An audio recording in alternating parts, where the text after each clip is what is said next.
What's going on, everybody? It's your boy Broadway Joel, the voice of Dominican boxing, and man, I am very excited for the fight that's coming up Saturday with Brian Mendoza and Tszyu. As you guys know, I interviewed Brian Mendoza. I want to say it was about a month ago. I could be wrong on the date, but we got in depth as to his fight coming up with Tszyu. It's a great and a lot of people are just straight up counting him out. People are giving Tszyu a lot of credit for beating Tony Harrison and Terrell Gausha and a few other he beat Ocampo too by knockout.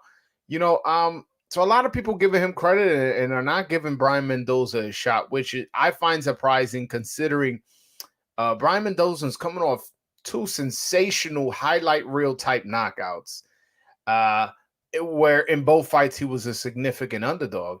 And in the Fundora fight, he was actually fighting from behind. He was not winning the fight. He was clearly going to lose a decision. Had the fight went to the cards, and he pulled out a nasty left hook that it's a candidate for knockout of the year. So I'm very surprised not many people are giving a chance to Brian Mendoza, but I'm actually picking Brian Mendoza. It's not what I'm betting on. Oh, who knows? Maybe I have to sprinkle a couple dollars on it. But it's something of, regardless of the last two performances of, and well, I'm not going to say regardless. Taking his performances, last two performances into account, considering he was an underdog, considering he won both by highlight reel type knockouts. When I spoke to him, it was just almost like a very calm confidence. He just knows that he's gonna win. At least that's the energy he gives off.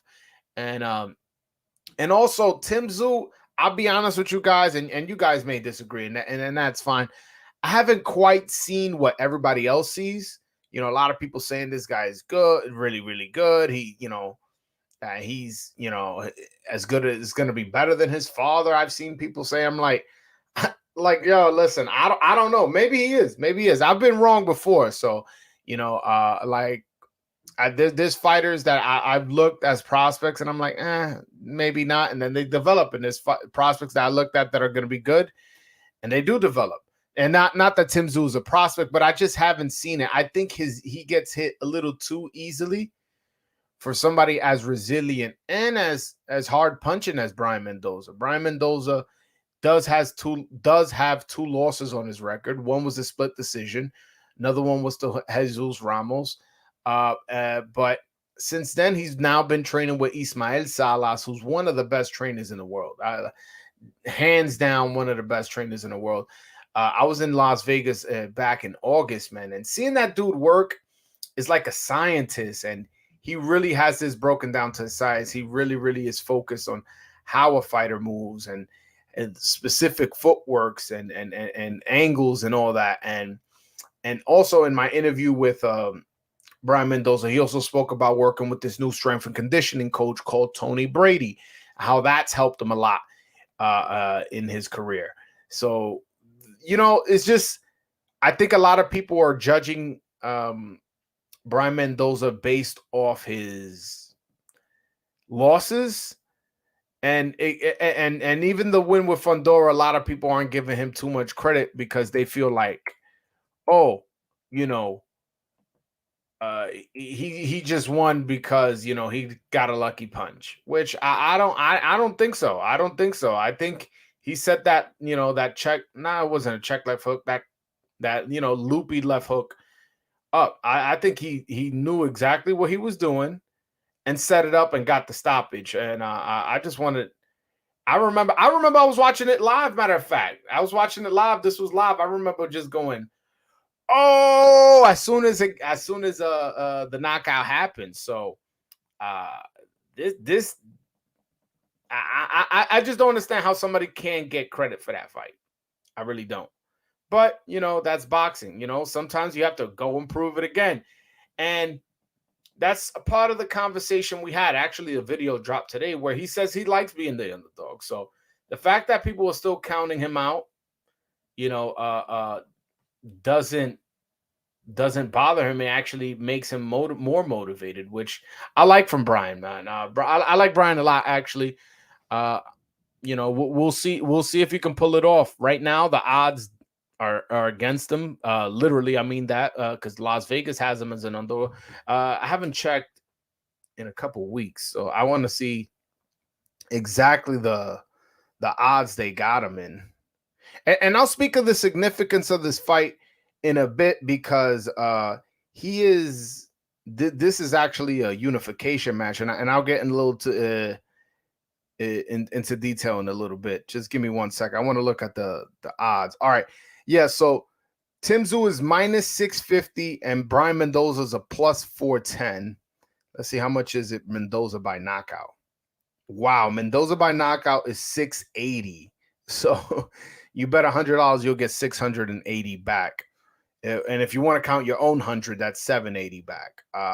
Yeah, no. So he's a pretty big underdog. Pretty big underdog. It's not plus 900 in decision. It's going to be hard to win a decision. And plus, also, Mendoza made it clear. He's like, I don't think this fight is ending by decision either way, whether I lose or win. So clearly, I think the game plans to get him out of there. He realizes he's on foreign land and may not get a fair decision. So he's going to try to make this a dog fight and knock him out. As far as Tim Tszyu, I do like the way he crowds the opponent, how he pushes the pace and how he pressures the fighter. I just wish he had a little bit more head movement. I feel like a lot of times he's straight up and is very susceptible to right hands. The knockout with Rosario was an uppercut to the chin, a right uppercut to the chin. The knockout of Fundora was a loopy left hand. So it wasn't quite exactly the overhand right or the straight right hand, which I do think Tim Tszyu is susceptible to.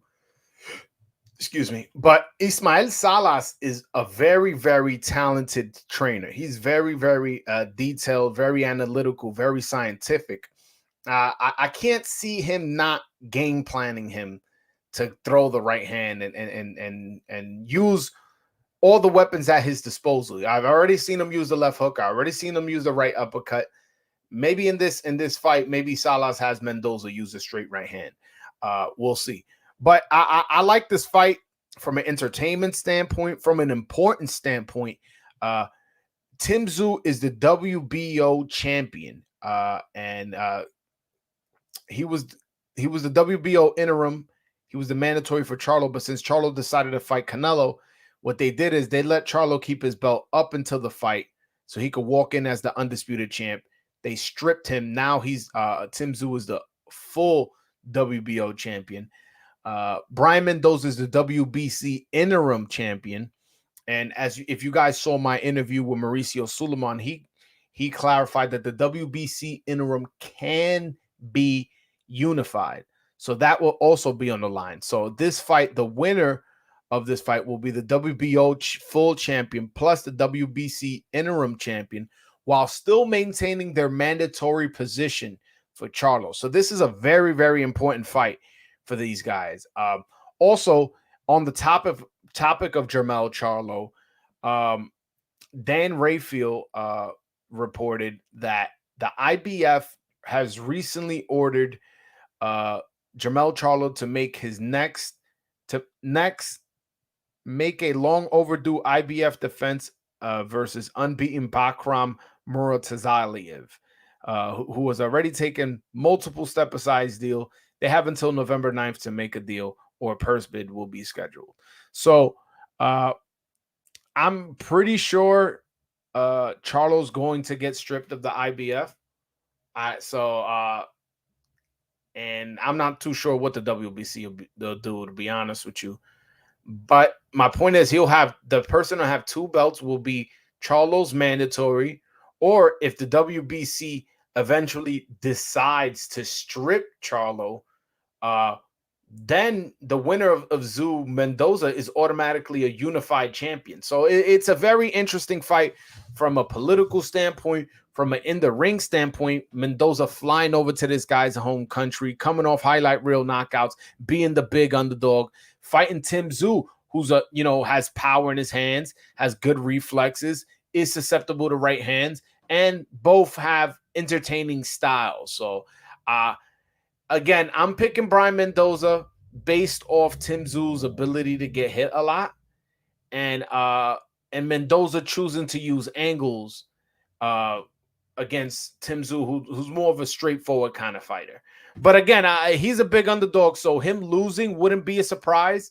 It's not something I'm banking on, but it's something I feel. Again, not just from a feeling standpoint and an analytical standpoint, but both. I do see a way where Brian Mendoza can win in the ring, but I also can feel it. And maybe I'm too close to the situation because I had the interview with him, and he come across as a real confident, likable guy. Maybe that's what's swaying me. But I genuinely feel he's going to win this fight, and we'll see. Also, this Saturday we have another unification match. We have Zhanibek Alimkhanuly versus Vincenzo Gualtieri. This is for the WBO and IBF middleweight division. This is quite possibly the worst, definitely one of the worst unifications in middleweight history, or maybe even boxing history, to be honest with you. It's unfortunate that the middleweight division, which is such a historic division from, Bernard Hopkins to even a guy like as recent as as Canelo, and Sugar Ray Robinson and Sugar Ray Leonard, Marvin Hagler, Thomas Hearns, and the middleweight division is something very, very special when you go down the history. And now it's pretty clear that the middleweight division is I want to say the weakest division in boxing, and we're resulted to unifications like this. This is a significant fight potentially for the Dominican community because since this is a middleweight championship unification for the WBO and IBF, we know that Carlos Adames does have the WBC interim, and as I previously mentioned in my interview with Mauricio Suleiman, he clarified that the WBC interim can be unified. So although it's PBC top rank, who knows? But considering the middleweight division is so weak, the best thing you can do is just unify the titles to create some kind of buzz, some kind of interest. And if the winner of Zhanibek versus Gualtieri is looking for a big fight, I think fighting for another belt would constitute as another big fight. So that's definitely a significant fight that's happening this weekend. I think I'm picking Zhanibek. I'll be honest with you. You know what? I'm not going to make a pick because I never seen Vincenzo Gualtieri. So I can't even properly give you guys a prediction. But the fact that this is on ESPN, it's in America. And I know Zhanibek is not American, but Top Rank is an American promoter, and Vincenzo is from Italy. It's a Top Rank show. Everything is leading for me to think that Zhanibek is going to win. And also, he's the favorite as well. Let me give you guys the exact odds on that fight, so that way you guys can be aware. Wow. So Zhanibek is a negative 1,200, meaning if you gamble $1,200, you would win 100. That's how much of a favorite he is. And Gualtieri is a plus 680, meaning if you gamble 100, you'll get 680 back plus your 100, so it'll be 780 if you're including the 100 you put in. If you were to bet Gualtieri by knockout, it's plus 1,300.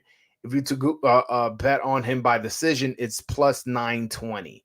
So he's a big underdog. So I think I can, rest be assured that Zhanibek most likely will win this fight. Although we can't totally discount that, and we see that with Brian Mendoza, who I'm talking about. I totally discounted his chances against Jason Rosario. He won by knockout. I totally, I don't want to say totally. I picked against Brian Mendoza in the Fundora fight, and look, he won again. And also, I as me being a Dominican, I should know that upsets happen, man. Last year we had all those big upsets from Hector Luis Garcia beating Colbert, or Edwin de los Santos stopping Rayo, and we had quite a few upsets last year. So I should know this is boxing. Anything can happen. So I'm not going to totally discount his chances. But again, it's a middleweight championship fight. It's a unification and a possible opponent for Carlos Adames. But I'll be honest with you, I can't see that fight happening for political reasons. Zhanibek is going to be it is, let's say he wins, which he's heavily favored to do. He's with Top Rank. So Top Rank and PBC typically don't do business. So I don't see that fight happening. Jermell Charlo, I know he's coming off a loss with off of Canelo. He already got stripped of his WBO. From that tweet that I read from Dan Redfield, he's been ordered to fight his IBF mandatory. He could possibly get stripped or vacate that title. So now he'll be down to the WBC and the WBA. Maybe he goes, you know what? Let me drop both of those belts and just move up to middleweight and fight Carlos Adames for his belt. By that point, I'm sure that the WBC will make him the full champion, and then let Charlo and Adames fight for the full championship. That's my prediction. That's not me reporting anything, but so that those are two fights that could possibly happen for Adames. Whether it be Zhanibek or Jermell Charlo, considering those guys are in and around the division. Yeah, man. Anything you guys want to know, just let me know. This also for the people who interested and if you guys are not, trust me, I usually don't give that too much attention. But not Jake Paul, Tommy Fury versus KSI is this weekend. So if you guys are interested in that, that'll be on the zone. But yeah, man. Again, I'm as far as all the fights this weekend, I'm very, very much looking forward to the fight with Brian Mendoza and Tszyu. That has a potential of being fight of the year. Has potential of being knockout of the year, considering both these guys' style and the way they punch.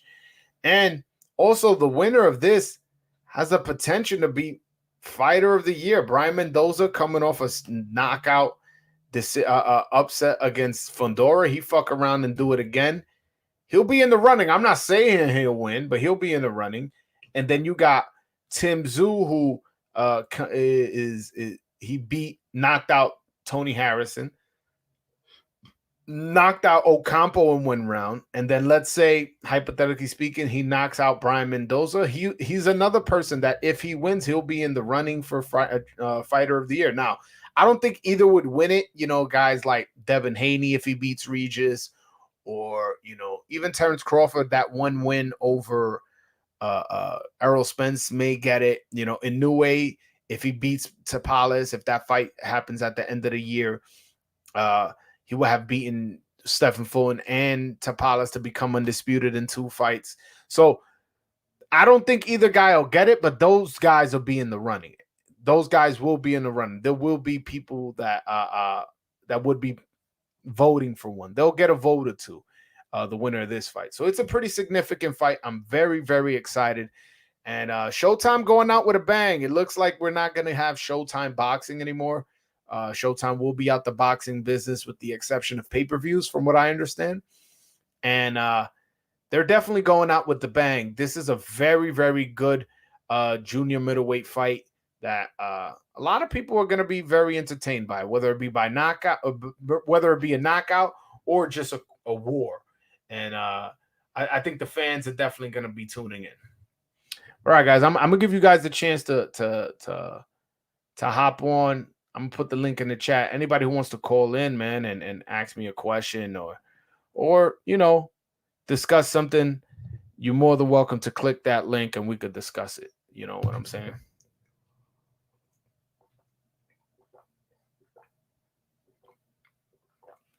Man, I went to the gym earlier today.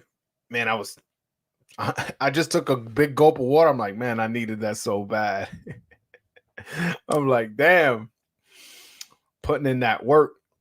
Yo, que lo que, mi hermano? ¿Qué lo que, Roy, bro? what's ¿Qué up, lo my que? brother? Hello. Dímelo, bro, ¿se oye? Sí, ¿qué es lo que, mi hermano? ¿Qué lo que, qué lo que? Yo acabo de entrar live ahora, son. ¿Qué se mueve? No, estamos hablando de la pelea de Brian Mendoza contra Tszyu, que va a pasar este sábado, una unificación en la 154. Oh, ya. Vea, y Claudio no iba a pelear. Eso es lo que él dijo, pero yo hablé con él los otros días, me dijo como que no se va a dar. Entonces, no se va a dar. Entonces, vamos a ver si él pelea en otra cartelera. Pero no tiene fecha. Oh, mierda, yo lo quería ver porque tengo mucho que no lo veo a él pelear, ¿verdad? Tengo rato.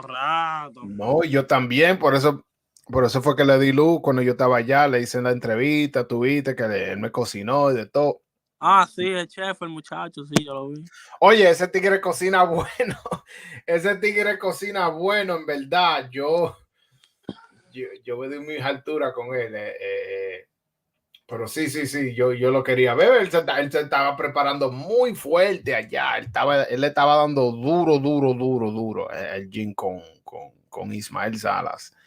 Y yo vi que él estaba dando duro y yo dije, coño, tú te estás preparando. Él dijo, sí, que yo tengo una pelea, que voy a tener la de Brian Mendoza allá en Australia. Y yo dije, sí. Yo dije, no, pues está bien.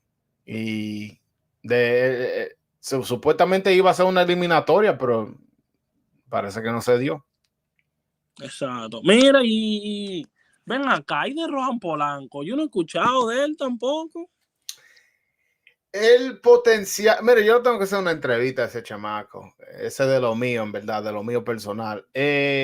Yo lo tengo que hacer una entrevista, pero yo no hablé con él, pero yo hablé con alguien que brega en esos medios y me dijeron como que él va a que están pensando en poniéndola en la cartelera de la Granada, de Edwin de los Santos contra Shakur. Ah, manín, eso te iba a decir yo, deben de meterlo ahí. Sí, se está trabajando eso, según con la gente que yo he hablado. Pero tú sabes, nada está confirmado. Vamos a ver qué pasa. Pero me gustaría verlo ahí, tú sabes, así dos dominicanos pelean en la misma cartelera. Sí, exacto. Y no, en verdad yo lo quiero ver, como que no lo he escuchado hablar ya. Sí, yo lo tengo que hacer una entrevista. Es más, ya tú me emocionaste, le voy a pedir una entrevista. Vamos a ver si el domingo, si él está libre, yo lo voy a llamar después del live Sí, en para verdad. pedirle una entrevista. A decirle que Roy lo está buscando. Sí, dile así. Ese muchacho yo lo miro mucho, él y mi favorito, que es la Nagüita. Ese chamaquito es una bestia, la Nagüita. Ese hombre. Ese tigre duro. Yo viéndolo, haciendo la manopla con Joel Casamayor, yo puse el video aquí Ah, en. sí, yo lo vi ese. Yo, no, y lo que yo no grabé, porque habían varias cosas que yo no quería enseñar, como que Joel baja la cámara. Ellos estaban haciendo varias cosas. Y yo digo, coño, este muchacho, este muchacho es duro. En verdad, no, oye, 4 de sus últimos 5 peleas eran contra un invicto, él siendo invicto. Sí, Entonces, ese muchacho. Yo sé que ustedes tienen su favorito, que tal, que Edwin, que Elvis. A mí háblenme de Nagüita. Nagüita es el hombre para mí eso. no, él es un duro, en verdad, él es un duro. Yo entiendo por qué él es tu favorito, tú me entiendes. Como te digo, el resumen de él habla solo. Él tiene 4 invictos en sus últimas 5 peleas, tú me entiendes. Entonces, eso no se trata de opinión tuya ni mía, eso está en el récord y sigue subiendo. Y ojalá que le den una pelea pronto, porque como Sí. que él peleó en abril y ni tiene fecha, estamos ya en octubre. Quiero verlo en el ring pronto. A mí me gustaría que le dieran como una pelea contra un ex campeón antes de darle una por campeonato. Con un ex campeón y después que le den una por campeonato. Eso me Sí. gustaría. Déjame buscar el ranking porque yo creo que él va a ir por la ruta del FIB, de la IBF. Sí. Entonces déjame buscarlo. Yo te digo ahora. Ese es Alberto López, el campeón. Mira, yo estaba en la pelea de él. Y yo como que no se vio de que, como que, yo no sé, como que yo le dije, pero vean, casi hubiera sido una agüita, le gana este tipo. No, es que tú sabes lo que él tiene un boxeo muy incómodo, entonces lo que él hace no se ve como una vaina de otro mundo, pero cuando tú estás en el ring ese tigre es incómodo. No es tanto que él es mucho más mejor que todo, es que él es incómodo, eso es lo que es. Ok, mira, Nagüita está rankeado número 7 en la IBF, que él viene, entonces aquí hay nombres que uno no conoce, pero él puede pelear contra Brandon Benítez, aquí, el Sí, número 13, o a Singa Fusili, que yo lo he visto pelear en vivo a él. sí, yo lo he visto. Michael Conlon no se la van a dar, entonces pero yo no conozco a Héctor Sosa. Ese O chamaquito, ese Conlan ese. sí, no, pero Conlon no va a pelear con él, así que, Héctor Sosa no lo conozco ni a este. ¿Por qué tú crees? Porque Michael Conlon está con Top Rank. Ok, sí, sí, sí. No, y a él acabó de noquear. Luis Alberto López lo noqueó. Después de ahí, como que él no cogió pelea. Entonces, Después subieron una pelea de él en DAZN, que va a pelear, no sé si el otro mes, creo que. sí. Sí, subieron una pelea, va a pelear con un tipo raro ahí, no sé cómo se. No, pues si él va a pelear en DAZN, no está con Torran ya. Porque si tú vas a pelear con Torran, tú peleas en ESPN. Porque la pelea con Lee Wu también fue en DAZN. Sí, esa sí fue en DAZN. Fue en Esa DAZN, fue, sí, pero esa fue, creo que fue una mandatoria. Entonces, por el cuando es título. mandatoria, sí, uno cruza la calle, como dicen ahí. Él Pero era, sí, ese Lee Wu, él era campeón regular y después lo movieron a supercampeón, ¿verdad? sí, porque el campeón, supercampeón era Leo Santa Cruz, que duró como algunos 3 años sin pelear. Y después le quitaron la fight, lo que fueron que elevaron a Leewood. Pero Leewood ahora le ganó a Josh Warrington. Hay que darle su mérito. Pero Sí, sí, mira, tocando otra vez el tema de Nagüita, si yo soy o él o el manager o el promotor, yo busco en el top 5 en la IBF, ya que está rankeado número 7, y le sí, busco un oponente del 1 al 15. Y ya, y después, porque si tú peleas con alguien que está rankeado y tú le ganas, eso te sube mucho en los rankings, especialmente si tú lo noqueas. Aunque no he visto mucho knockout de Nagüita. Me gustaría ver más, pero claro, él ha estado con muchos peleadores duros de invicto que son difíciles para noquear. están tirando con Lobo, a pelear ya. Es verdad, ya cuando no te llegan así, son difíciles noquearlo. Y mexicano, todo, que esa gente es lo que van para encima y te cogen todos los golpes. Sí, esos son difíciles noquear, esos mexicanos, esos guerreros. Eh, Chacho. No sé si tú viste una pelea también de Conor Ben, que peleó con un mexicano que le dio saco a golpe, ese mexicano no se caía. Es que así son los mexicanos son duros, son fuertes. Tú le pegas con doble y son difíciles que caigan. En verdad, esos mexicanos son uno duro. Oye, y Caballo Bronco ya va a pelear el próximo año, entonces. Sí, yo no sé cuándo él va a pelear, pero digo yo que él no va a pelear este año. Él no va a pelear este año. Ya como que el año, lo que le faltan 2 meses y él no tiene como pelea setear. Dudo que él va a pelear este año. ¿Con quién será? Digo yo que tiene potencial de ser Zhanibek Alimkhanuly, que va a pelear una unificación este sábado.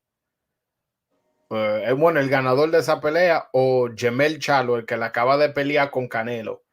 Creo que esas son sus dos opciones, en verdad. Pero eso no es algo que me han dicho, eso es algo yo, como haciendo la matemática. Sí, sí, sí. ¿Tú me entiendes? Que son las dos peleas que creo que le caen, pero no va a ser este año. Dude que, entonces eso significa que no va a nada más peleó una vez este año. No, y cuáles son los los dominicanos que sí pueden que peleen este año. No hay muchos, sí. Michelle Rivera va a pelear en la cartelera de David Benavidez contra Bubu Andrade. Okay. Él va a pelear contra Sergey Lipinets. Eso bueno. Yo creo que con esa pelea puede que lo ranquen de una vez, ¿no? Sí, pero coño, yo en verdad no sé la representación de Michelle. Yo no sé por qué ellos cogieron una pelea tan difícil. Su primera pelea en una división nueva, también con un entrenador nuevo que uno no sabe si tienen como esa química. Sí. En verdad yo quería una pelea como un chin más fácil, pero tú sabes, si uno quiere como subir escalones rápido, uno tiene que coger la pelea difícil. Para mí eso no es una pelea fácil, para nada, para nada. Es Pero, difícil, pero pienso que ¿ah? él la gana, en ¿Cómo verdad. fue? Es difícil, pero yo pienso que él se la gana, Michelle. Puede ser, puede ser. Yo no digo que no, porque Michelle es un boxeador bueno. Michelle tiene movida de pierna, tiene un buen jab, pero no creo que él tenga esa clase de pegada para mantener a Lipinets como a distancia. Entonces, él, aunque puede ser que gane la pelea, va a coger golpe. Eso yo estoy claro, que él va a coger golpe porque este hombre es fuerte y es un 140 no, naturalmente. Esta es tu primera pelea en la 140. Entonces, como te dije, yo prefería que él cogiera una pelea más suave para como acomodarse con este entrenador, acomodarse el peso. Sí. Y ahí después, si después de esa, ok, vamos con eso, con este. Pero para mí, para su primera pelea en la 140, la encuentro como un poco fuerte, muy dura, en verdad.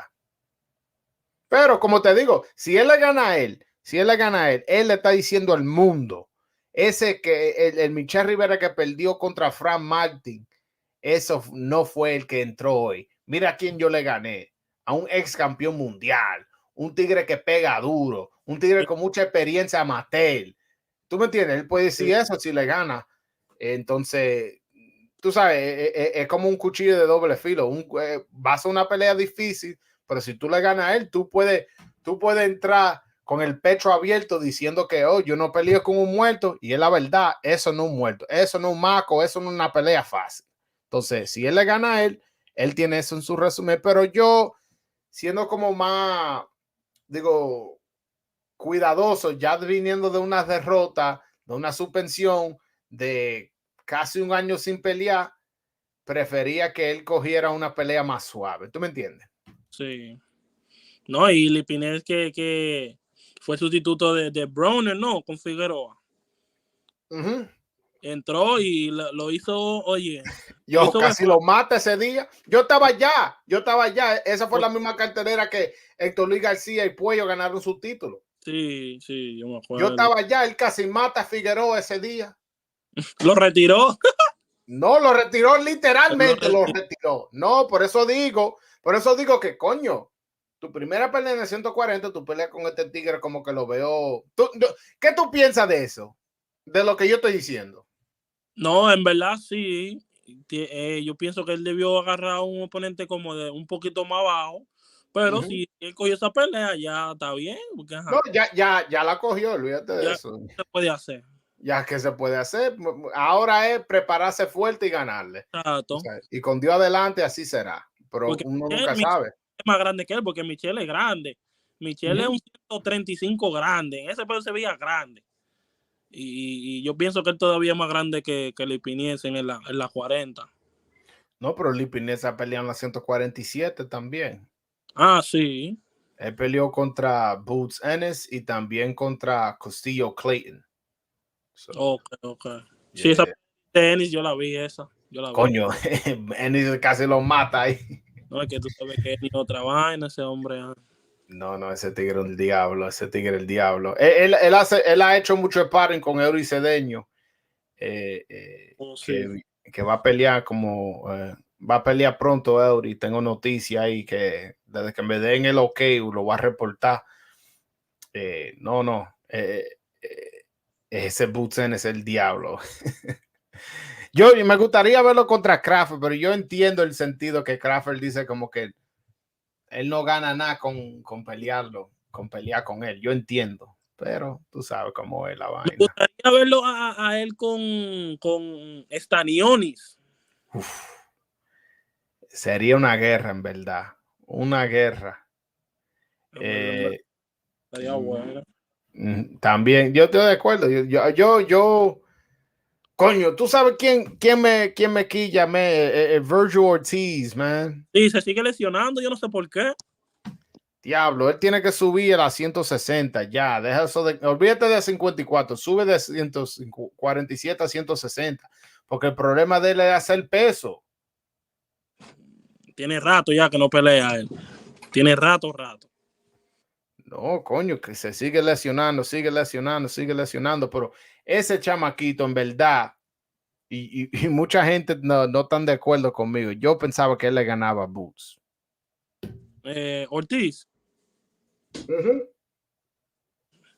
Es bueno, pero es que ese hombre tiene una inactividad fuerte. Él ya lleva rato que no pelea. Entonces, Sí, por eso digo, yo digo antes de toda la lesión, antes de todo, yo pensaba que él iba a ganar.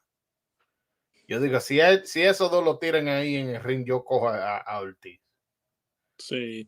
Oye, y esto Luis García, pelete, ¿tú crees que pelea este año? Sí, esa pelea lo van a anunciar en la semana que viene, la van a anunciar ya pronto. Me imagino que eso va a ser como principios de diciembre por ahí. Ok. Ya, después de la de Benavides. Sí, puede ser o puede ser antes o después, pero digo yo, como te digo, no estoy reportando. Yo como haciendo la matemática del tiempo que estamos ahora, de los rumores que están ahí, creo que él va a pelear en principios de diciembre. Pero voy a decir otra cosa, ellos tienen muchas peleas que también, mira la de Subriel Matías contra Ergashev, que está hecha ya, está firmada, está todo, pero no tienen fecha ni lugar donde la van a poner. También, igual con la de Héctor Luis García y la Man Roach, todo está firmado, todo el dinero, pero no dicen, ok, como qué fecha, qué lugar. Y hay varias peleas así que están hechas. Entonces, como Showtime está saliendo del boxeo, como que hay un ajuste que se está haciendo ahí. Entonces ellos no tienen avenida donde van a pelear, ni la fecha todavía. O sea, No, fecha todavía. no. Oh, man. Para mí, coño, tú pones esa cartelera, pon la de Subriel Matías y Ergashev y la de Héctor Luis García contra la Matt Roach en New Jersey o en Nueva York, aquí. Sí, porque Ya, ahí están los boricuas, ahí están los dominicanos y van ahí. Y también la vaina de Lamont Roach, él es de Washington, D.C., que eso de un paso aquí a Nueva York o aquí de allá a Nueva York o de allá a New Jersey. Pero tú sabes, estos promotores lo que van a hacer, no, tíralo para allá, para Minnesota. para allá, chocando el Oye, yo he ido 2 veces este año en Minnesota. Yo fui bajo una tormenta de nieve y después fue en junio en la pelea de caballo bronco. No, en verdad. Y Elvis sí pelea el otro año, Elvis. Sí, Elvis no va a pelear más este año, no. Elvis. ¿Tú sabes con quién se vería bien? Con Brandon Lee. Una pelea con Brandon Lee. Lo mata Brandon Lee. ¿Tú crees? Hell yeah. Elvis Rodríguez lo matadito. Sí, Yo yo voy. ni duda yo tengo eso. Yo quiero ver a Elvis Rodríguez contra ¿cómo se llama? A Gary Antoine Russell. Oh, también. Esa es la pelea que me gustaría ver. Porque yo digo que sería una pelea explosiva. Un peleador así como Gary Antoine, que es muy agresiva, tiró muchos golpes. Y Elvis Rodríguez es un peleador que tiene mucha pegada, pero tiene el volumen poco. Pero él como que espera su momento y Él tira en calcula. combinaciones. ¿Ah? Él como que lo calcula. Más o menos. Sí. No, y tira en combinaciones, que él no nada más tira un golpe, él tira ese gancho, uppercut, reta, así, pum. Se vio y el... tira el cuerpo, hace de todo. Entonces, un peleador así agresivo como Gary Antoine Russell, que él va a tirar, él se deja abrir mucho. Y una cosa que me dijo Elvis Rodrigo una vez, que él le gusta pelear con los peleadores zurdos, y más uno que está agresivo y está ahí para que tú le pegues. No, sí, en verdad. Yo estaba viendo los rankings y ya él está ahí, ya, está arriba, ¿Cuál? Elvis. LBC en el WBO, en la OMB, él está, creo que el número 6. A Sí. ver. Sí, número 6. En el IBF está número 12. Y that's it. Yeah, no está en la WBA o en la WBC. ¿Tú te Pero imaginas Teófimo en New York? contra Elvis. En New York. Ay. Oye, no, pero coño, este fuimos es bueno, loco. Y en verdad Teófimo es bueno. No, Y uno no puede quitarle los méritos, tú me entiendes, ese chamaquito es duro. Pero sí, tuviera bacano en Nueva York. Teofimo, si yo fuera a la esquina de Teofimo, yo le digo, oye, vamos a bocear a este tipo, no vamos a de cafajarnos con él, no. sí, en verdad. Teófimo un duro. Uh-huh. Y déjame ver. Oye, tú te estás dando tu gusto ahí, preguntando a todos los boceadores. No, para saber en verdad. Para estar adelante. Claro, para yo saber. Sí, Y mi papá a mi papá le gusta Puello, Puello el yo de... sé. Sí, Puello la suspensión de Puello ya se acaba de terminar, ya se terminó ya. Pero dudo que él pelea en Estados Unidos este año. Puede ser que él pelee en Dominicana, pero yo en verdad dudo que él pelea como en televisión Oh, pronto. No creo. Oye, pero háblame de la pelea de Los Santos. ¿Qué tú crees de esa pelea? yo pienso que Shakur Stevenson vocea, pero Edwin también vocea. Y si te da, la macate. Sí, mucha gente están diciendo, no, que él no tiene chance, que esto y lo otro, pero yo, coño, tú estás hablando como que Edwin un maco. Sí, en verdad. Shakur sabe con quién es que él va a pelear. No, porque para mí el que tiene más pegada ahí es Edwin. Claro. El que tiene más rápido la pierna es Edwin. El que tiene más rápido la mano es Edwin. Las dos cosas que yo le doy a Shakur es que yo creo que él es más inteligente en el ring, que tú me entiendes, como que él te estudia más, él tiene más el plan, esto y lo otro. Y también creo que él tiene no la rapidez de la pierna, pero la movida de pierna, como la técnica de pierna, mejor que Edwin. Pero yo no estoy 100% que eso es suficiente para tú ganarle a alguien que te lleva tanto ventaja en rapidez y en pagada. ¿Tú me entiendes? Edwin tiene más alcance que él. Deja ver, en verdad yo no te sé decir. A ver.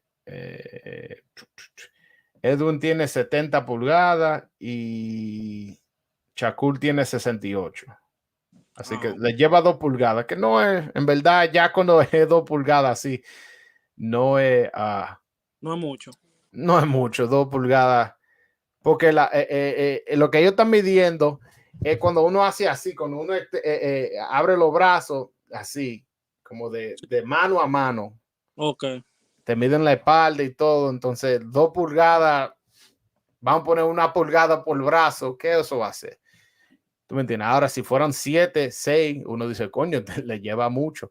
Pero para mí es más la rapidez del jab que tiene Edwin. Que ¡pum! ¡Pum! Y después cuando él te lo está moviendo así con la pierna también, le va a dar mucho problema. Gana o pierde, mira, Shakur no va a salir de ahí de que limpiecito, de que sin cortar, sin morado. Yo No, dudo de eso, en verdad. Lo dudo mucho. una vaina. Uh-huh, uh-huh. No, y algo de Shakur también es que él no desperdicia golpes. Sí, pero no tiene pegada. Sí, eso también. Él es un chamaquito que viene de la 126, ganó un título allá, después subió a la 130, unificó aquí.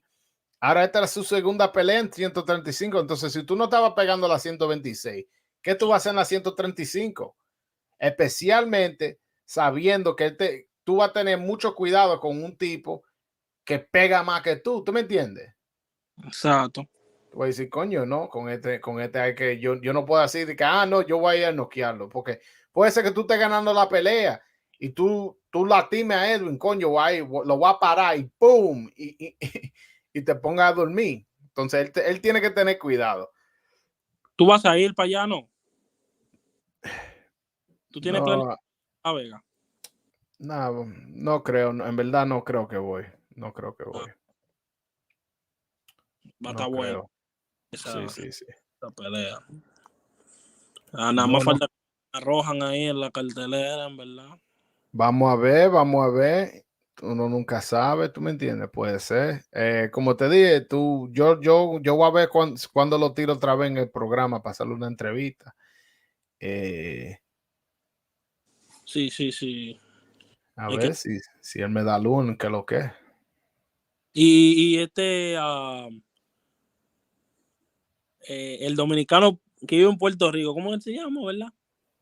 Jan Santana, Jan Santana, sí, sí, sí. Va a pelear ahora también. el 10 de noviembre. Él la pelea estelar. No, eso es bueno, man. Está vendiendo allá en Puerto Rico. Sí, Está bien eso. está haciendo su nombre. Creo que son 9-0 con 9 knockouts. Entonces, él está haciendo su vaina bien. Que puede ser, nadie le puede quitar su mérito. Él está haciendo su vaina bien. Mejor de ahí se daña. 9-0 con 9 knockouts. Mejor de ahí se daña para pensar tu carrera. Y Yo, su yo, última pelea le ganó un invicto. sí, yo vi eso. Yo pienso que el próximo año quizá lo traigan para acá, para Estados Unidos de pelea. ¿Tú crees? Es que el promotor de él es Miguel Cotto. Entonces, Miguel Cotto, tú me corriges si yo estoy mal. Yo no me recuerdo él tirando cartelera aquí en Estados Unidos. Puede ser que sí, pero en televisión yo nunca lo he visto. Yo nunca he visto una cartelera de Miguel Cotto. Entonces, aunque Miguel Cotto tiene una buena relación con Golden Boy, así que yo puedo ver que, no, que Golden Boy tira una cartelera y él diga, oye, póngame un chamaquito mío ahí también. Yo puedo ver eso, pero no estoy 100% para decirte. Y ese puertorriqueño está firmado con él también, Collazo. Luis Collazo, no creo que de él, no creo que de él. O tú dices Oka Collazo. Ajá, ese mismo, ese mismo. No creo que de él. Puede ser, pero en verdad no estoy 100%. Yo como en verdad no sigo esa división mucho. Quiero ver. Esta película no se para. Sí, páralo. Pues le doy a... ¿Va? Ay. Le van a dar su cocotazo a Roy. Para la película ya. Y Eric Rosa, que yo creo que está allá, ¿no? Él está ya entrenando con Ismael Salas. Yo ha contactado gente en su campamento, va a ver qué es lo que es con él, pero no me han dicho nada. Yo estoy pendiente en qué él va a hacer en su carrera y porque tú sabes, le quiero dar luz a esa gente. En el día abajo. Yo te digo. Déjame ver. No sé. Pues. Dime tú, ¿quién tú crees que gana esta pelea este sábado entre Brian Mendoza y Tszyu? Tszyu. ¿Por qué? Porque Tszyu tira como golpe como muy vaina, como muy abierto, se abre mucho. Y yo pienso que Mendoza lo puede agarrar en un golpe mal tirado o algo.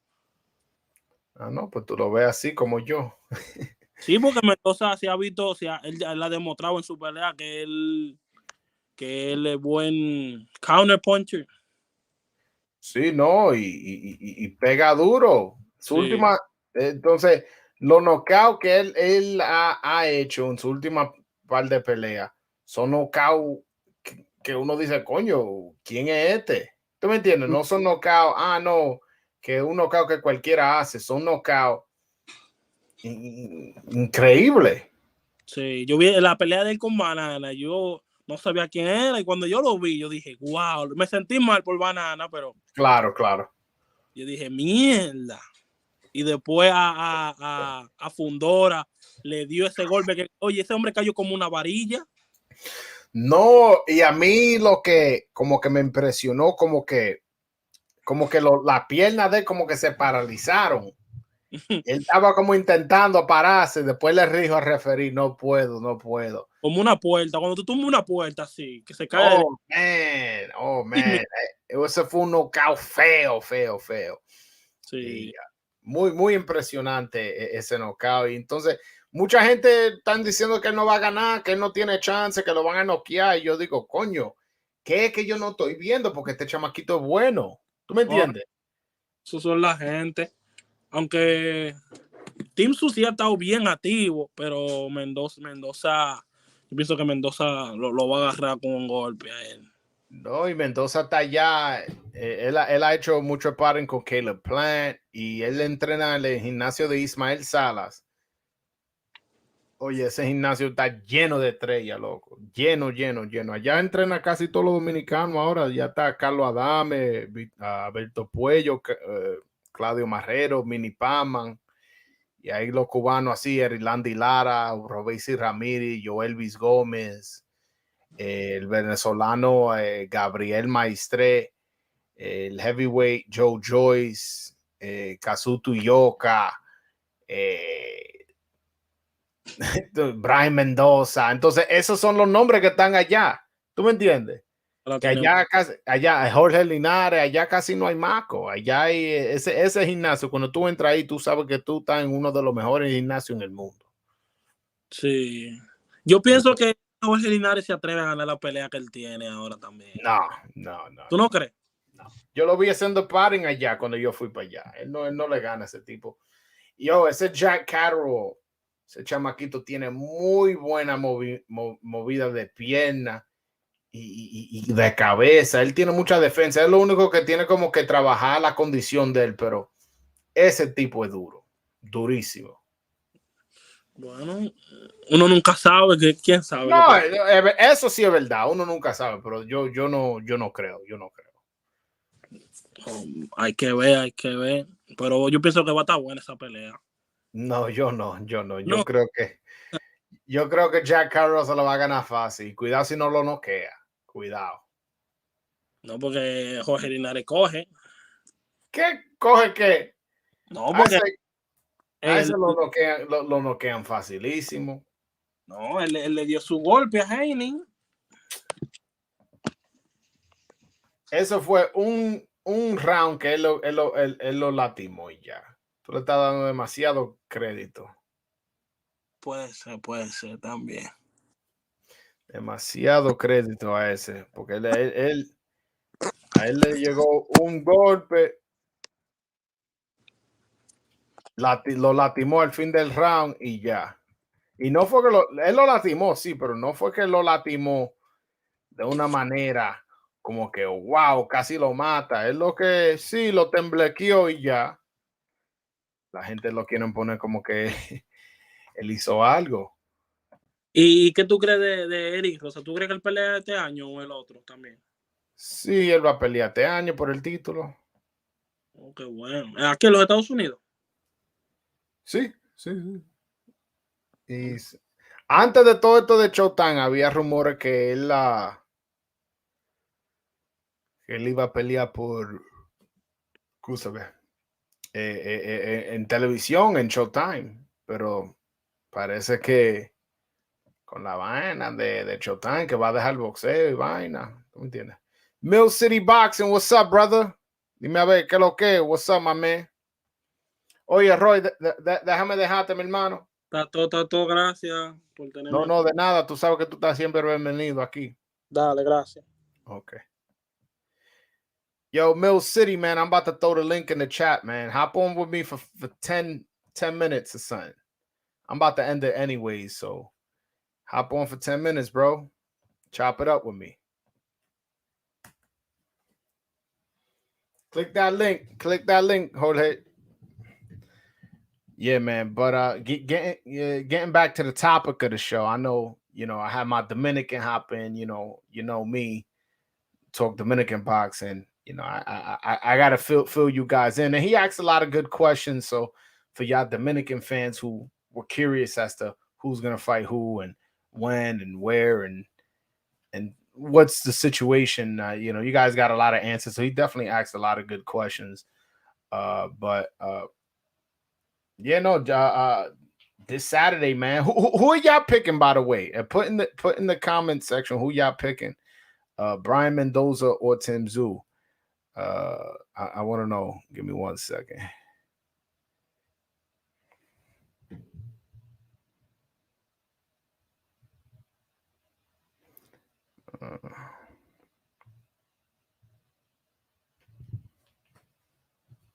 Let's see. Yeah, man. I'm curious as to let's look. Matter of fact, let's do this. Let's look at the whole card, because that way we could discuss the whole card.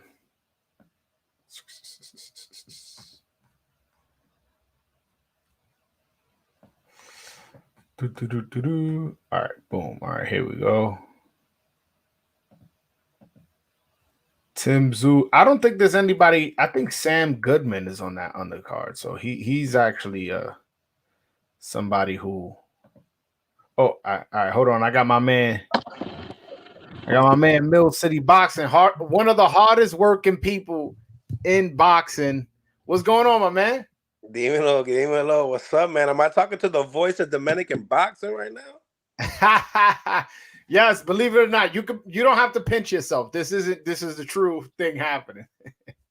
What's going on? Man, yo, bro. First of all, I'm glad you hopped on. I want to celebrate you on your success, man. You get everybody. I'm like, whoa, how is this guy getting these interviews? So I just want to congratulate you.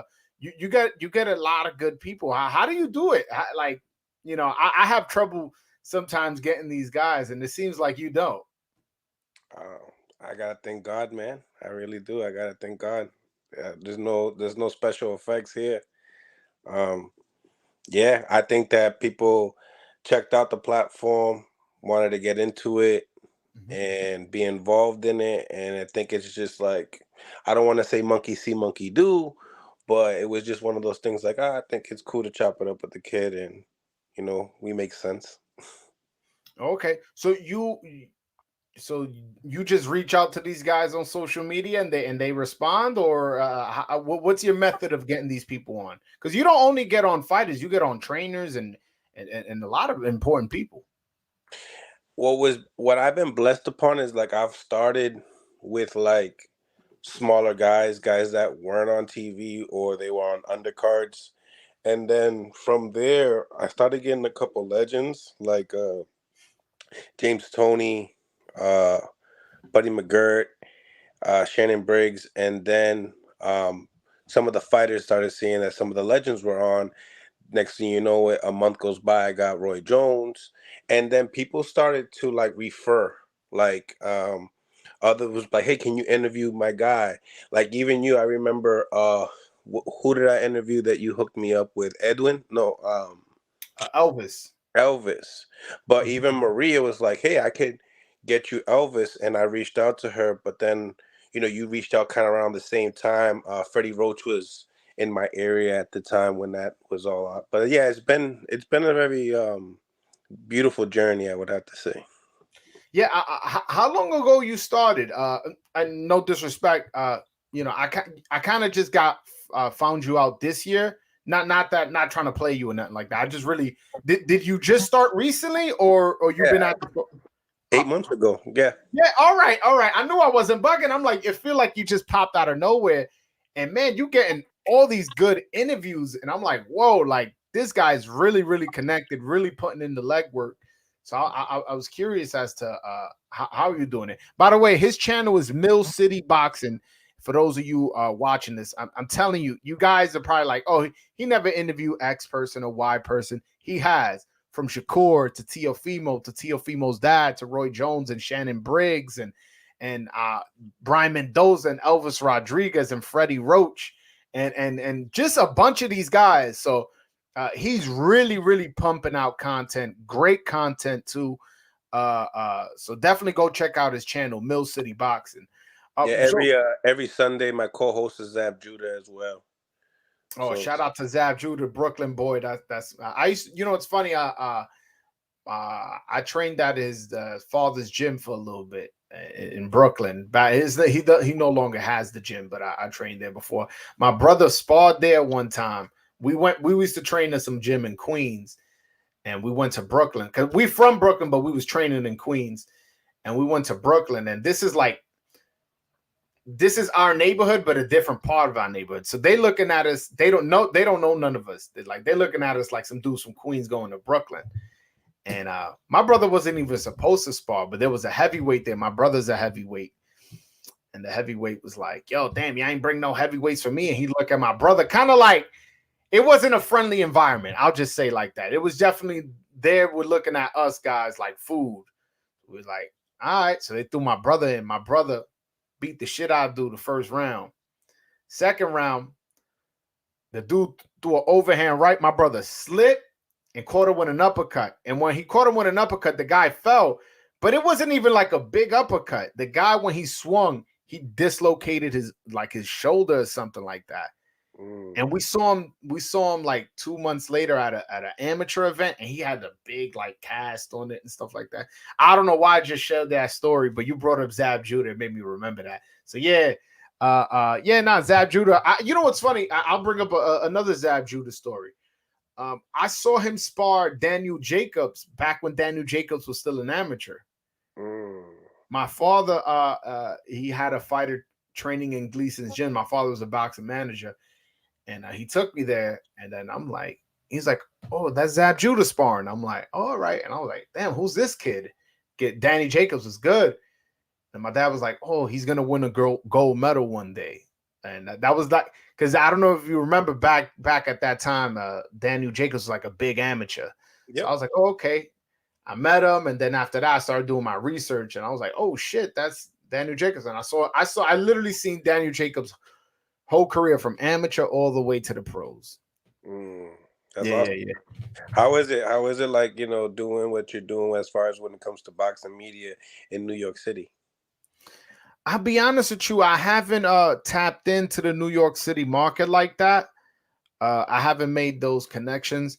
I am trying to change that because there's a lot of good guys that trains out here. But since I kind of focus my content on Dominican boxing. There's not a lot of Dominicans that, at least I'll say, there's not a lot of Dominicans who are like fighting on TV or highly ranked that train here in New York City. So it's been a little bit difficult for me, but I have gone to gyms. I went to there was one time Edwin was sparring in Gleason's gym in Brooklyn, and I pulled up on there. Mm-hmm. I recorded him hitting the punching bag. I recorded him having a conversation with Joan Guzman, which was the first time he's ever met Joan Guzman. So I got it on camera.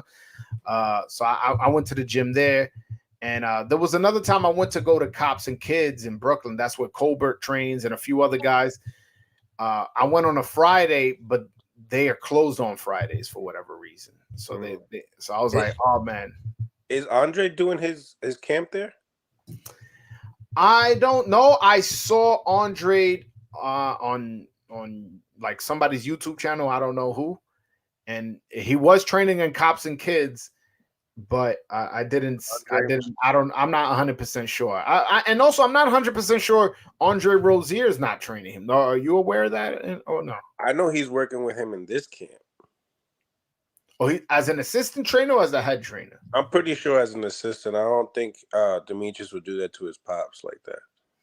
Okay. Nah, I don't know. His pop, he may be like, yo, pops, like, I've been with you this whole time. Let's move on. Zab did it. Yeah, a lot of the greats have done it. Roy did it. Roy did it. To some degree, Floyd did it. He left his father for his uncle, but he still left his father, so it does happen. It does happen. Yeah, it's true. Not everybody's Tito. Tito Trinidad had his father throughout his whole career. Yeah. So where do you want to take your boxing page? What's your end goal? What's your vision for your YouTube channel? Kind of like where I'm at now. Obviously, like I would like to get more exclusives, like kind of like, you know, how when we went to the Ryan Garcia and Tank Davis press conference in New York, you know how like Ak and Varrock had their own little section, and they had their own little exclusives. I hope I can get there one time, you know, one day. And yeah, I mean, it's obviously the goal is to make this a career as far as when it comes to revenue and stuff like that. And that's what I'm really pursuing now. Now I'm really into just making this as you know, more of a full time. I coach amateur boxing in my area. Oh, So you do? Oh, okay. yeah, I had like 13 fights as an amateur as well. All right, all right. How does Broadway and Jay sound? The Broadway and Jay show. Yeah, you can make it happen anytime, man. You got my number. I love what you do. I love what you do. Like I approached you. I remember I approached you saying that we should definitely do a collab one day. And then when I got to see you for the first time on the press conference, it was dope. You're a good individual, a good guy. I appreciate that. I appreciate that. And definitely is vice versa. I definitely, like I said, man, I admire your work, man. I've been trying to get Shannon Briggs since I started my YouTube channel, and I just haven't been able to get him on. I've exercised all my resources in trying to get him, and I'm like, I saw you got him. I was like, whoa, like this dude's really putting out work, because I know it's not easy to get to him. I got very his number, and sometimes it's hard for me to get in hold of him. I don't know. It's tough. He's saying he got a fight coming up as well, but some of these guys, they're just real busy. You know, I know he has a lot of work outside of boxing as far as like, you know, a lot of business ventures that he does. But yeah, with Shannon, it's a hit or miss. No, I know. Because he has such an interesting life story. Like, apart from his boxing story, like, yes, he was a 2-time heavyweight champion. You know, he was raised in Brownsville, same neighborhood as Zab and Riddick Bowe and Mike Tyson and all these Daniel Jacobs, Curtis Stevens. Like that neighborhood in Brooklyn is known for boxing. Shushu Carrington is from there. Apart from the boxing part of it, if you just go from the time he was born to before his pro debut, that right there is like a movie, man. This guy, I would love to document that for my YouTube channel. It just, again, like you said, he's a hard person to get in contact with. Yeah, absolutely, man. I mean, I know he just got inducted to the Hall of Fame, the Atlanta one. Okay. And I just recently seen that on his Instagram. But yeah, I've been trying to reach out to him not too long ago. He hasn't returned my calls. Mm-hmm. So talk to me about, and I won't keep you long. I just saw you on. I wanted you to hop on. Talk to me about your preparation process for interviews, or do you go off the cuff? Do you do a little bit of research? Also, talk to me about your interview style. What's the style you like to do as far as asking questions? Well, I do some research. Obviously, I have to. You know, just like anybody else, you'll box rec the person, you'll Google the person, and then I just feel like when it comes to boxing, it's something that they don't get a lot of promotion. So I feel like when it comes down to getting to know the guys, get them comfortable. And once they're comfortable, I mean, you never know what's going to come out. And that's kind of like how I started my interview style. A lot of people say that they enjoy my content because it feels like it's a conversation among friends. And then you throw some hot topics in the meantime as well. But who doesn't like to get interviewed once you're on TV and you want to get the shine, and you know you got to double up that recognition once you're on a big platform and stuff like that. So us guys as boxing content creators, I know you're a journalist, we just we do a big service and we kind of help each other out, right? What video or interview went the craziest on your channel? Like what where it's like, whoa. I believe it or not, I haven't gone viral. I've seen people take my content and go viral with it.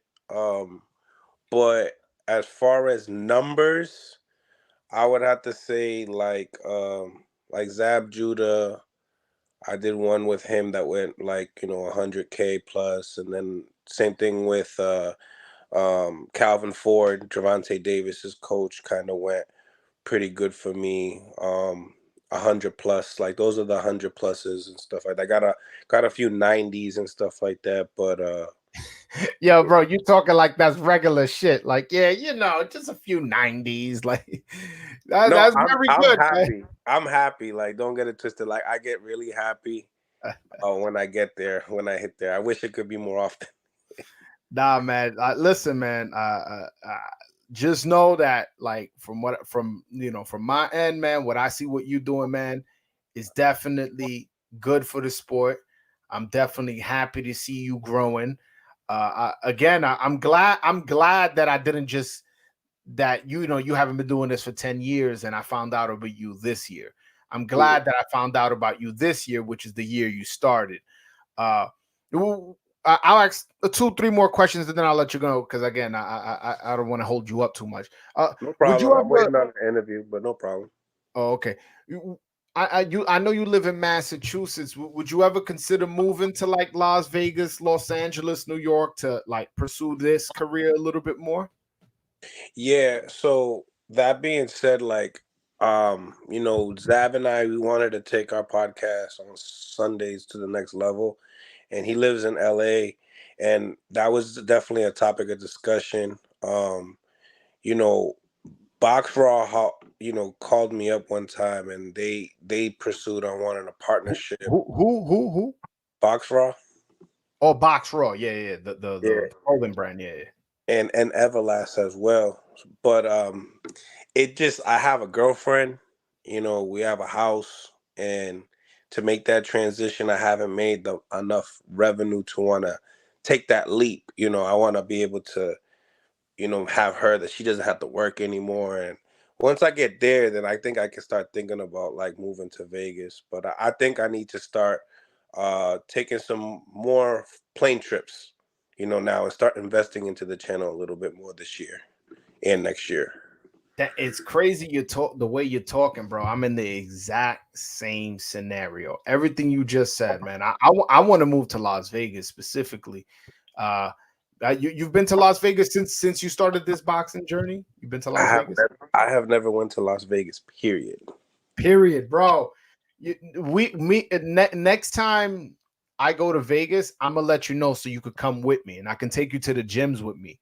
And Yeah. you're gonna see the value of living in Las Vegas because like I just went to this recent trip.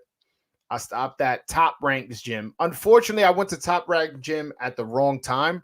The guy who runs the gym told me like pretty much everybody who trains there just had a fight, so the gym was kind of empty. But from there, I went to Bob Santos' gym that had Hector Luis Garcia, Luis Nunez, Mario Barrios, few other guys I can't name. Yeah. I like Lanier that. I like Thoreau. the interview with Bob recently too. Oh yeah, right. Thank you so much, man. Yeah. I got him literally the next day after the win, so for sure, man.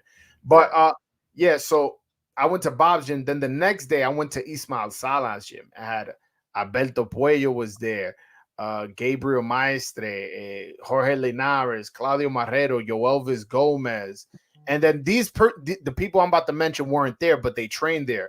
Brian Mendoza, Robesi Ramirez, Erizlandi Lara, Joe Joyce, Ugas, Kazuto Ioka. So it's like, and then there's the Mayweather gym that I didn't go to. There's DLX where it has Luis Alberto Lopez and Kenny Sims and a bunch of other fighters. And like, it's just gym after gym after gym after gym. You got Wild Card too. Wild Card's in LA though. Wild Card's in LA. They don't have much things going on over there. I see. I heard that Munguia is training over there. I'm not sure Munguia. You may be right. I never heard of that. I know Elvis trains there. Stanionis trains there. Is Elvis still good? Is everything good with Elvis? Why wouldn't anything be good? I just heard something about Elvis, and as far as training? Has he been training there lately? Yeah, he was training. He lives in LA. He trains there. He's currently right now at the WBO convention in Punta Cana, Dominican Republic. He's over there. So there's an event there where they're gonna have a fight yeah. As far as I know, he's still with Freddie Roach. Why didn't you go? Just work. Like, it's hard to take that many days off. I already took a bunch of days off taking these trips. I went to Minnesota twice this year already. You went for the Subriel Matias fight. Oof, yes. You had a lot of content. Yes. Man, that dude Subriel Matias, seeing him live was something special, man. That dude is strong. Like forget that people focus on the power. I'm focusing on the strength, where he just kind of pushes you with his arms and positions you and keeps throwing and throwing. I really like Subriel Matias as a fighter. But yeah. Elvis Rodriguez was on the undercard of that fight, so I flew out more for Elvis. But yeah, that doesn't mean right? Yeah, that doesn't mean I wasn't paying attention to the main event, Yeah.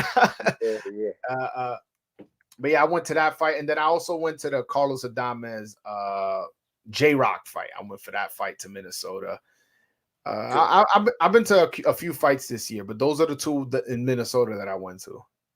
Yeah, that's what's up, man. I got some fire content coming away with Gary Antoine Russell talking about Subriel Matias, because every single time I mention, a champion, or if it's Regis, if it's Tszyu, about Subriel, nobody really kind of wants to acknowledge him.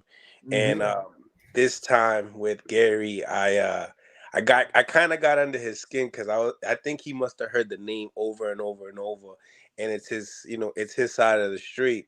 So I felt like, hey, I asked him, what did you think about Subriel going to your fight? And he didn't want, who is he? And I was like, Google him right now. He has the IBF. Check him out. Yeah, honestly, I don't take that guy serious. Gary Antoine Russell was presented a fight with Alberto Puello before the suspension when he was the WBA champion. And he came out with a quote that he turned the fight down, that, why would he fight, this guy, he's beneath me, and all types of, he did some he wrote a whole poem as to why he can't fight a world champion, as if this guy was beneath him. I'm like, yo, this dude is. Yeah, he did something very similar to me when I first told him about Subriel. He's like, it doesn't make sense. It's like, he's a champion. What did Kent Cruz make sense? Like, right? What are we doing? Like, I don't listen. I don't want to hear that, man. So I with that guy, I really don't take him serious, to be honest with you, just because I know for a fact he turned down a fight with Alberto Puello. And you know what's funny, right? I heard about it, and I didn't want to say nothing, because what was told to me was they turned the fight down because they don't think he's ready for that level of competition yet. So I was like, okay, I get it. If you're moving up and you're not ready, like, why jump in a fight you're not ready for a world title yet? But then he came out with this quote. This is why I wasn't looking at the camera. I was looking for this quote exactly. I wanted to share it with you. He wrote, this was a video. He says, when being a student of the game, you must consider the fact that every step a contestant takes is more than just self-gratification, and each and every last one of us do it for keeps. In other words, Puello got to catch up to me. He is behind me. No need to look back when the direction you're going is forward. Like, this dude tries to make it seem like he's smarter than everybody to hide that he's fucking ducking, bro. Like, just say, yo, I don't want to fight that guy. I don't think I could beat him, or whatever it is, because obviously you turned down that fight, and I wasn't even made aware of your interview. Now, all of a sudden, I haven't even put it out yet. I haven't even. Okay, well, there you go. When you put it out, now they presented you another champion, an IBF champion, and all of a sudden you don't want to fight him either. It's like, yo, bro, like I can't take that guy serious. And I hope I pray to God they make him an Elvis Rodriguez.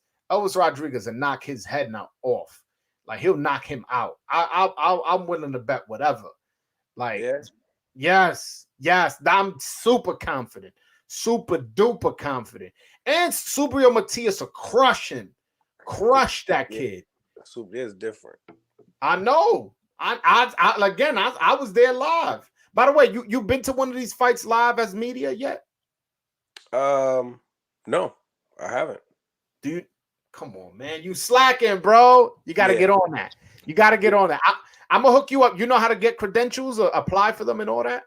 I've applied for just that Ryan Garcia, but then they denied me. And remember, this was the time that I didn't even have a YouTube channel. And this is when Fight Hype picked me up. And I went through their credentials. So I've been going through some credentials, but I've been getting denied. All right. Well, damn, I feel like you've been putting enough work. Well, if I don't know, because usually when you apply, if they say, oh, if you want to submit work to prove that you're worthy, just submit some work I send it.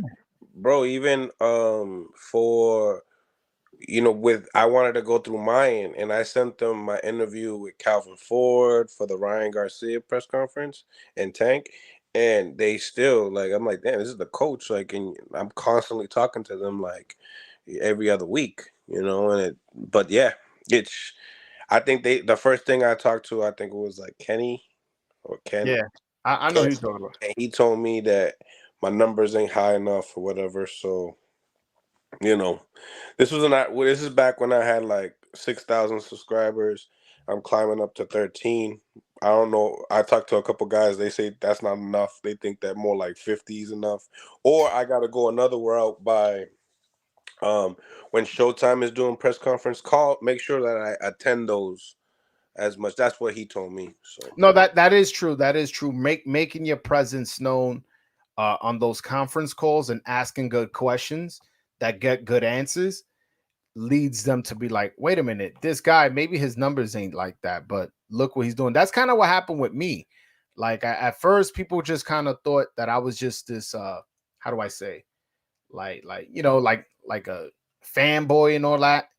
And then once they started actually seeing my content, they were like, oh, wait a minute, this guy's asking real questions, getting real answers. Well, that was the problem with me too, is that I couldn't get, before I even asked for the credentials, I got Ken's number, and he's like, oh, you're in Mill City, I love your work. So that right away, I love your work. And I was like, because I'm not with Fight Hype anymore, I can't do this, whatever. So damn, that's terrible, man. That's terrible. I honestly, yeah, just keep working, honestly. And depending what your situation with Zab is, if you guys get in studio as opposed to the phone thing, you get what I'm saying, and give it a more professional look, bro, your shit'll go from whatever 13,000 that you at, it'll go from 13 to 130 within 4 or 5 months, just because I know you guys are hustlers, you guys will get the interviews, and if it's professional setting, you guys, I listen, I don't doubt it, man, because the only thing is that, again, living in Mass, it's going to be hard to get people in studio. But if you're living in Las Vegas, bro, even if somebody doesn't live in Vegas, they're going to be training there. They're going to be going to there to spar. Like Shakur's over there right now. You know what I'm saying? He doesn't live there. You could, oh man, yo, what you doing this Sunday? Come through. Here's the address. You could get a Bob Santos. You could get a Calvin Ford, and depending who you make relationships with, you fuck around and meet Mayweather. He takes a liking to you and he goes in there, and you already got the connection through Zab. So whatever connections you can't make, maybe Zab can make. Listen, I understand your concern, because it's the same concern I have. We're on the same page as far as we need to start producing a little bit more money so we can make the full move and then take this shit to the whole nother level. Yeah, and I get so much in-house interviews that, taking that trip to the press conference with Ryan and Tank, I seen how much I invested into that little day that I was there. And I was like, wow, and I didn't really know what I was doing. Like I was asking good questions, but I wasn't sending the content right away to Fight Hype, and we had disagreements upon it. And then yeah, I know it's an investment. So anytime that now, with the knowledge that I know now, I feel like I'll make that investment and I'll capitalize on it. Do you have a LLC? Yes. All right, good. All right, so this is what you got to do. You got to next fight that's in Vegas that you feel you can get approved on, you apply. Once you buy your ticket, your hotel, all that you could write off. You could write off a car rental, all that. Boom, you do that. Once you're there for the fight, right? Let's say you land in Friday. Friday morning, you know what you do? You just head to a gym, and then you could give me a call. If I'm not out there, you give me a call. I'll make a few phone calls. Yo, this is my guy. Let him in. Blah, blah, blah. You know what I'm saying? That way you could get in certain places, and they're not like, who the fuck is this guy with a camera? So, nah, man, I'm telling you, once you go to Las Vegas, that shit's gonna open your eyes. Las Vegas is the boxing capital, bro. Facts. So many. Nah, but bro, again, thank you so much for hopping on last minute. I gotta have you on one day, like as like a full interview, not just kind of like unplanned like this. And if you want me on your channel, you got my number. All you gotta do is just give me a call. I'm gonna be more than happy to go on your platform, chop it up with you, whether it be about Dominican boxing or any other kind of boxing. Oh, absolutely, man. Absolutely. I'm gonna start organizing a little bit more so I can start getting more. I want to do like call-ins for a show and actually like get this a little bit more popping. I love what you guys are doing over here, and yeah, we're definitely going to be doing a lot more collabs for sure. And I appreciate the support as well, and the brothership. I think is lit. I love being part of this community. As a boxer, but also with guys like you that love it and show love to other people that do it. I think that's unique, because there's a lot of haters, and I don't know, just meeting you right away, bro, you could tell you're just not that guy. Yeah, man. I've had some bad experiences, and I know exactly what you're talking about. Where, I'll tell you this quick story, and then I'll let you go. I keep saying that, but this time I'm serious. Dale. Yeah. So, I'm in Las Vegas for the Michelle Rivera Frank Martin fight. So this is the first time I'm in Las Vegas as media. I've been to Las Vegas, just to get content. I was on the Boxing Voice. They interviewed me in studio, but this was the first time I'm there for like a fight.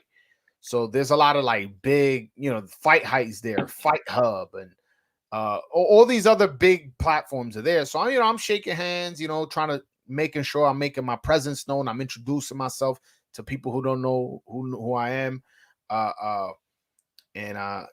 Yeah, no, and I got a lot of like, yeah, all right, buddy. Like, I'm like, what? Like, one dude, we were talking, and he was like, yo, bro, let me get your number. I'm like, oh, yeah, that's exactly what I'm trying to do. I'm trying to network. So he takes my number down, and he goes, yeah, bro, if there's ever an event in New York, I'll just send you out. You'll send me the video, and I'll just pay you, and this and that. Kind of like, it wasn't like, yo, let's build a relationship and see what we could do together. It was kind of like, let me get your number and now see if I could use you. That was kind of the vibe. And I was like, yo, bro, we're just media. Like, it's not that serious. Why y'all giving me this negative energy? So I'm like, you know what? I'm gonna fuck with who fucks with me and who I see is doing good work. And ever since I met you, whether it be, through Instagram or through the phone or through your YouTube channel, it's always been positive. When I met you in person, it was positive. And I like the work you're doing. You know what I'm saying? I see you from the other side. I'm like, yo, shit, you got to tip your fucking cap, nigga, doing this shit. You know what I'm saying? Like, you doing your shit. So all I got to do is just respect it. I would be a hater if I go, yo, Mill City boxing is trash. I'd be like, bro, this dude got interviews with legends. You know what I'm saying? Got interviews with Tszyu and Tio's dad and all these other guys. A lot of these bigger channels don't have that. So I will be a fool and a hater to not acknowledge what you're doing. The same way I feel like the people who don't acknowledge what I've done in this boxing space, I feel like a lot of people feel threatened by me or don't know me and think I'm just a fanboy and don't watch my interviews and just look at my Twitter and just go, you know what, like this dude's a clown. But but it happens, man. I try my best to be as genuine as possible, and it's been going okay for me so far, and hopefully I get to continue to grow this and to the point where I get a video, where it goes crazy and I could get some, I want to get to that 100K, 200K, 500K subscribers. But right now we're building, Yeah, absolutely. So when you were saying that you got offers of people like trying to send you, oh, send me the content, I'll send you over there. Like, I kind of think that's flattering because they like your work. You know what I'm saying? And they know that they can break bread with you. No, but it was to the effect that was like, it felt like, how can I use this guy? That's how it felt with me. Oh, it is like that. Trust me, when I've made more money by myself than with Fight Hype. Yeah, and by the way, it wasn't Fight Hype for the people curious trying to do the math. It wasn't Fight Hype who did that to me. But yeah, like I felt like I'm like, the start of a relationship shouldn't start like that. I wouldn't even be opposed to it. But the fact that I'm trying to network with you and you just trying to give me a job when I'm my own boss in some sense, you know what I'm saying? Like, as opposed to like acknowledging like, no, this guy does good work. Hey man, let's discuss what we can do together. Maybe, you could do an interview like this, man. I'll pay you that. But the fact that it was just kind of like, bro, and also the energy too. I go a lot by energy, about how a person talks and how a person treats, body language and shit. It was just kind of like, yeah, bro. All right, yeah. Let me get your number. All right, yeah. I'll let you know if I could get you some work. You go out to gyms and shit, and I'll just record and send it to me. I'll just give you a little bit of money. Don't worry about it. I'm like, it's like, you can be a freelancer. I was like, bro, like it don't work like that. It's not even about the money. It's about the respect. I just wasn't feeling it, man. I understand fully, man. Well, man, God bless, man. Keep up what you're doing, and we'll definitely do it again. We'll set something up real soon. For sure, man. Where can people follow your Instagram, Twitter, YouTube, TikTok, Snap, whatever you got? Just promote it, and all on Mill City Boxing. Everything that you just shouted out, everything on Mill City Boxing. There you go. Go to Mill City Boxing. Everything.